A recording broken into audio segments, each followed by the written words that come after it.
میں ابھی تھوڑی دیر پہلے اپنے کچھ نوجوان ساتھیوں سے کہہ رہا تھا کہ مجھے اتنا دکھ ہوتا ہے یہاں آ کر، ایک خوشی بھی ہوتی ہے، ایک دکھ بھی ہوتا ہے.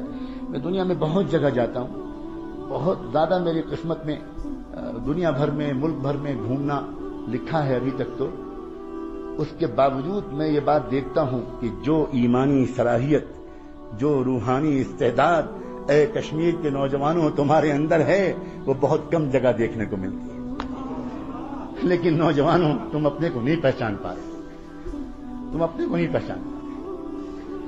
دنیا تمہارے پوٹینشیل کو پہچانتی ہے، اسی وجہ سے تم پر بہت زیادہ محنت کرتی ہے، تم پر للچائی ہوئی نگاہ ڈالتی ہے. دنیا جانتی ہے اس بات کو کہ اگر یہاں کے نوجوانوں نے اپنے کو پہچان لیا تو ہزاروں کلومیٹر دور تک یہ انقلاب لے آئیں. دنیا جانتی ہے تمہارے عشق کے جذبات کو، دنیا جانتی ہے تمہارے نسب کو، دنیا جانتی ہے تمہارے روحانی شجرے کو، دنیا جانتی ہے تمہارے آباء و اجداد کو، دنیا جانتی ہے امیر کبیر شیخ حمدانی کو، دنیا جانتی ہے سید بلبل شاہ کو، دنیا جانتی ہے سلطان العارفین کو، دنیا جانتی ہے ان کی روحانی میراث کو، اور یہاں کی مٹی میں ان کے فیوض و برکات آج بھی موجود ہیں. آپ سمجھتے ہو میں تم کو دین سکھانے آتا ہوں؟ اس غلط فہمی سے نکل جاؤ. میں یہاں کی وادی سے گزر کر اپنے ایمان کو تازہ کرنے آتا ہوں.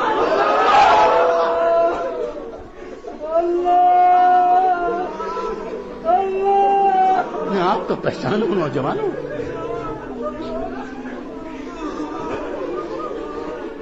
میں تم سے یہ کہوں کہ تم لڑکیوں سے باتیں مت کرو. میں تم سے یہ کہوں کہ تمہاری گرل فرینڈز نہیں ہونی چاہیے. میں تم سے یہ کہوں کہ موبائل سے تم ناجائز باتیں مت کرو. میں تم سے یہ کہوں کہ انٹرنیٹ پر ننگی تصویروں کو مت دیکھا کرو. اگر میں یہ کہوں تو میری زبان کو پکڑ لینے کا تم کو حق ہے. تم کہنا کہ حضرت آپ کہاں بات کر رہے ہیں؟ آپ ایودھیا اور کاشی اور متھرا میں بات کر رہے ہیں یا آپ وادی مقدس میں بات کر رہے ہیں؟ آپ کہاں بات کر رہے ہیں؟ اگر میں تم سے یہ کہوں تو یہ بالکل ایسے ہی ہوگا جیسے میں کسی شہزادے اور کسی کراؤن پرنس اور کسی ولی عہد کے پاس بٹھا دیا جاؤں اور مجھ سے کہا جائے کہ یہ ولی عہد ہیں اور اس سلطنت کا مستقبل ان کے ہاتھ میں ہے اور آپ کو 5 منٹ کا وقت دیا جاتا ہے، آپ اس شہزادے کو کچھ نصیحت کر دیں. تو بتاؤ نوجوانوں، میں اس شہزادے کو کیا نصیحت کروں گا؟ میں یہ کہوں گا کہ محل کی بھنگن سے عشق مت کرنا. میں یہ کہوں گا وہ نہیں، اس شہزادے سے میں یہ کہوں گا کہ شہزادے معظم انصاف کے ساتھ اپنی حکومت چلائیے گا، غریبوں کے ساتھ ذرا اچھا سلوک کیجیے گا. بہت دن ہو گئے آپ کے علاقے کے غریبوں کو کوئی محبت بھرا رہنما نہیں ملا. میں ان سے یہ کہوں گا. اسی طرح میں تم شہزادوں سے، تم نوجوانوں سے یہ نہیں کہنے آیا ہوں کہ تم گندی فلمیں مت دیکھا کرو. میں یہ نہیں کہنے آیا ہوں کہ تم اپنی جوانی کو بے داغ رکھنا. میں تم سے یہ کہنے آیا ہوں اس ڈوبتی ہوئی انسانیت کو تمہارے سوا کون بچانے والا ہے؟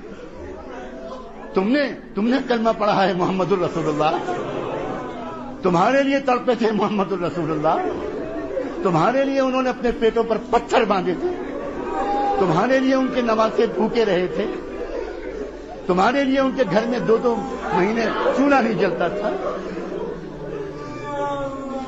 تم ان پر درود شریف پڑھتے ہو، تم مکے مدینے جانے کے لیے بے چین رہتے ہو. تم اور فلمیں، تم اور میوزک،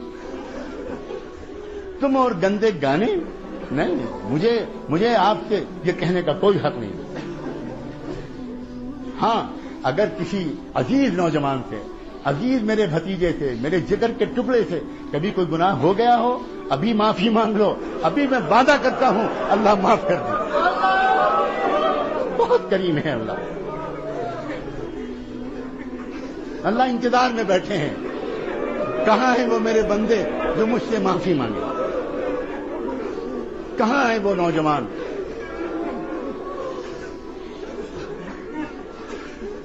بہت کریم ہے اللہ، بہت رحیم ہے اللہ. نوجوانوں، اپنے اوپر تو رحم کھاؤ، دنیا پر بھی رحم کھاؤ. دنیا انتظار میں ہے، واللہ دنیا پاک دامن نوجوانوں کے انتظار میں ہے. انتظار میں تنگ آ گئی ہے دنیا. تنگ آ گئی ہے ناچتے ناچتے گانے گاتے گاتے. سکون نہیں مل رہا ہے. یہ کبھی اس نے شروعات کی تو اس نے اسموکنگ سے شروعات کی کہ چلو سگریٹ پیئیں گے کچھ دیر کے لیے سکون ملے گا, اس سے بھی نہیں ملا. تو اس نے سگار نکالا, چلو سگار پیئیں گے وہ ذرا دیر تک چلے گا, اس سے سکون ملے گا, اس سے بھی کام نہیں چلا. چلو پھر کچھ شراب پیئیں گے, کچھ ڈرنکنگ کریں گے, تھوڑی دیر کے لیے سکون ملے گا, وہ بھی خوب پی کے دیکھ لی, اس سے بھی سکون نہیں ملا. اس نے پھر ڈرگس کا تجربہ کیا کہ لاؤ ڈرگس کی طرف جائیں, شاید اس سے کچھ سکون ملے. لیکن سکون ان چیزوں میں نہیں ہے نوجوانوں. سکون تو تقوی میں ہے, سکون تو پاک دامنی میں ہے. سکون گناہ کرنے میں نہیں ہے, سکون گناہوں سے اپنے کو روک لینے. عجیب بات ہے یہ ذرا سی بات اگر سمجھ میں آ جائے نا